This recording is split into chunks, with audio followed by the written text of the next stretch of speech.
I officially quit my job 8 months ago. I was the top paid employee by age at the last 3 companies that I worked for.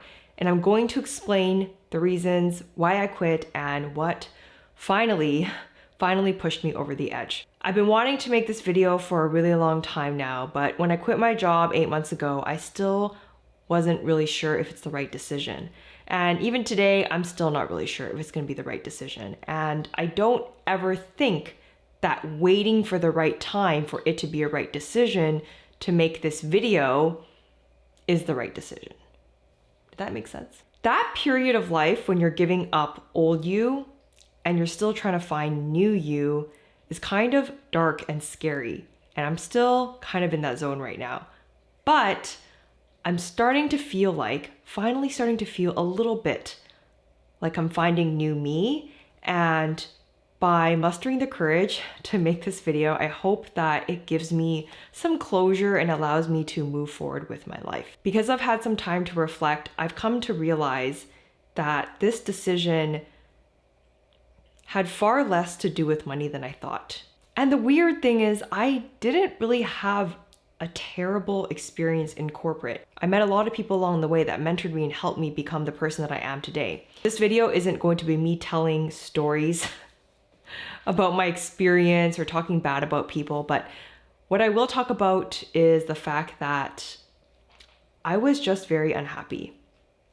And I had a constant gnawing feeling in my heart of unhappiness and lack of fulfillment. And the problem is that because I didn't have a terrible experience, there wasn't really a reason for me to quit. You know, I had a good life, right? Like, people respected me. In fact, there was very little resistance in the path ahead of me, very little. I was on the path to CFO, and I don't know, I just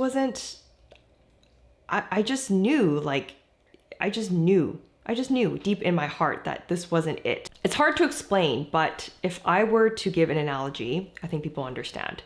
It's kind of like dating. You know, when you're really, really young and you've met someone, that feeling when you just know that that person is not the right person for you, that feeling, right? That's the feeling that I had for many years while I was working through corporate, right? I was just like, this is not it. This is not the right life path for me. And this had nothing to do with money. Now, humans are all hardwired very differently, and not everyone is wired to be entrepreneurial, right? You need a certain personality and a certain drive to succeed. But, you know, I woke up every day for 5 years, more than 5 years, I think. You know, I think the feelings started when I was around 23 or 24. Every single day I woke up miserable, worked miserable, went to bed miserable, right? Thinking about quitting my job and wanting to start my own business. I watched so much content on YouTube. I spent all my spare time learning things about personal finance, learning about success. I read so many books. I started a side hustle when I was 25, and I started sourcing products on Alibaba to sell on Amazon. When you treat something like a hobby, it will pay like a hobby. Okay, when you only spend 1 hour a day or 2 hours a day, it's going to pay you like you only spent 1 or 2 hours a day on it. And I know a lot of people will disagree, and this is very contrary to a lot of the stuff you see on YouTube, because it's like, you know, get rich quick, working 1 hour a week. And it's like, you know, I've come to realize that you can't have your cake and eat it too. The second thing that I've realized is that times are changing. If the goal is financial freedom and doing well financially, it's not going to be from a single source of employment income. So times are changing, and you can no longer deposit IQ in the bank. Maybe 30 or 40 years ago, you can deposit IQ in the bank, but you cannot do that today. So 30 years ago, your great-grandfather probably could have done well with a 9-to-5 job, American dream, whatever, right? But yeah, times are changing, and it's just not the way that it used to be. Where I live, the cost of living is insane. And most people that I know that are my age are struggling financially. Not because they didn't follow instructions, not because they didn't go to school, not because they're dumb, because times are changing, and that advice that we grew up with isn't the same. It just doesn't apply anymore. Every decade has its opportunities. 50 years ago, you could have sold shavers and gotten rich. You could have opened a sandwich shop in a mall, put an advertisement up in a telephone book and gotten rich, right? Try inventing a shaver today. Try opening a sandwich shop today. Let's see what your odds of success are going to be. I'm not saying it's impossible, but every decade has its opportunities. In today's decade, I think everyone knows like money is made on the internet. Money is made with social media. Money is made with our phones. Doesn't mean that we shouldn't go to school. You know, education is still worthwhile, but we should learn how to use that education and keep up with the times so that we don't fall behind. The third thing that I realized is that resistance means you're on the right track. I know this sounds really weird, but when I worked in corporate, it was pretty smooth sailing. Okay, I worked really hard, but never really like cried once in 7 or 8 years. And for some reason, business has been a way, way, way harder experience and journey for me, almost to the feeling of impossible. And the amount of resistance and things that I've had to overcome, it's like a mountain of a difference. It's a huge, huge difference. Being a solopreneur is hard. Being a content creator is hard. And this is from someone who's done a lot of traditional hard stuff. Like learning how to film and edit videos is hard. Learning how to do funnels, learning how to do ads, learning how to sell, marketing and sales, learning algorithms of different platforms. This stuff is actually way harder than like doing a tax return. But at the same time, it's really rewarding when you get it right and when you do see results. I feel like I've grown more in the past year or two than I have in the past 5 or 6 years. And to me, that growth is kind of addicting. Like I can't stop wanting to go for more. And again, this actually isn't so much to do about money as it is to do about self-development, right? Figuring out what you're capable of. Last thing I realized is that the universe will never plant an idea in your head randomly. So if you're watching this today and you have thoughts about quitting or wanting to do or start something, okay? It doesn't have to be quitting your job. Just wanting to do or start something or change something, and you can't shake that thought out of your mind and your heart, I think there's a reason for that.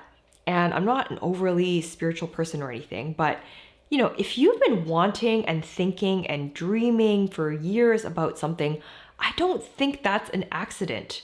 But opportunities don't always come to your doorstep. Like how often do opportunities come to us in life? And if you don't seize the opportunity with the right timing, it will just go by. This is something I learned from my mom. She was like, when opportunities come by, you have to seize it. Right? You have to take action on the opportunity. One thing I realized is that there is never going to be a right time.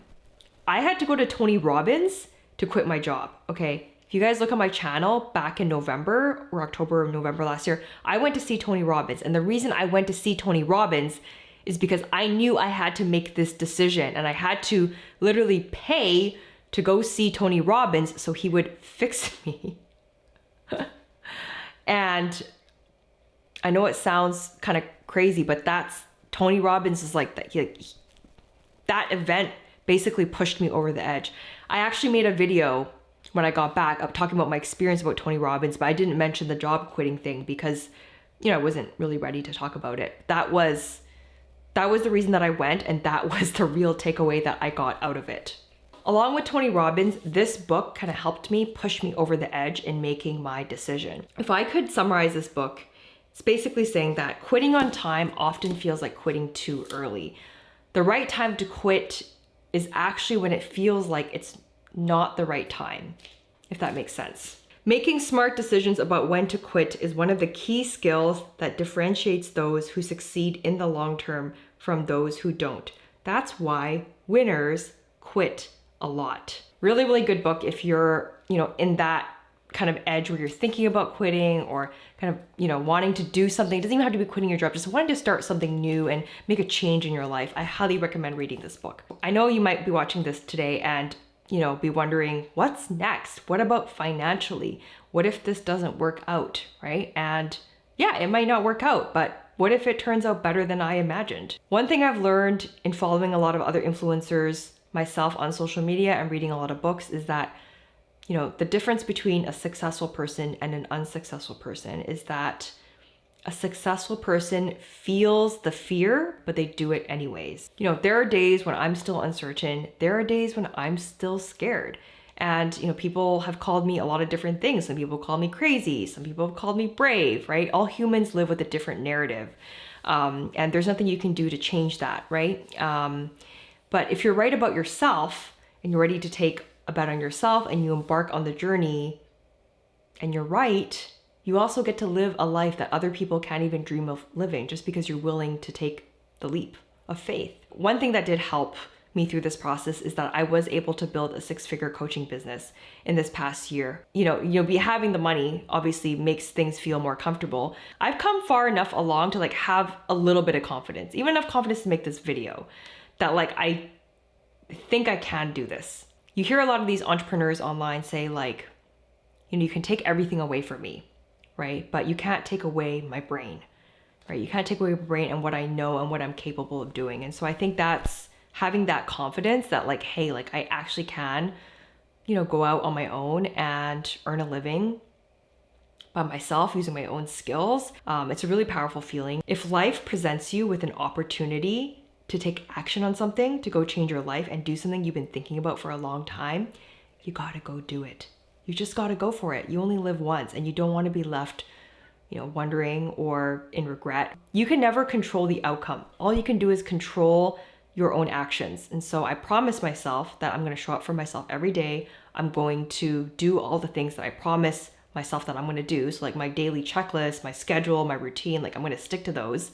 And we'll see where it goes. I don't have a silver ball. You just gotta believe in yourself. If you like this video, enjoyed my story, then make sure you follow me for more content. I am going to be documenting my journey and really showing you guys candidly like the good and the bad. Let me know down in the comments below what thoughts you guys have, and I'll see you guys in the next video. Until next time.